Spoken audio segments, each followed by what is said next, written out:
how to send messages to multiple contacts in WhatsApp. Hello everybody and welcome back to our channel. So let's get started without any further ado.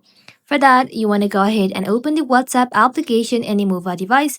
Once you open it up, simply sign in to your WhatsApp account. Once you sign into your account, simply tap on the plus icon at the top right corner. Then from here, simply select New Broadcast. Now from here, all you have to do is simply select everybody in your contact or just who you wanted to. Also, it's important to know that it's a max of 256 recipients. So you can go ahead and select people you want to or up to 256 and then go ahead and tap on create.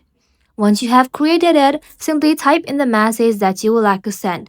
Once done, tap on the send icon and just like so you'll then be able to send message to multiple contacts in WhatsApp. Well, that's how you do it, guys. Thank you all for watching the video till the very end and stay tuned until our next upload.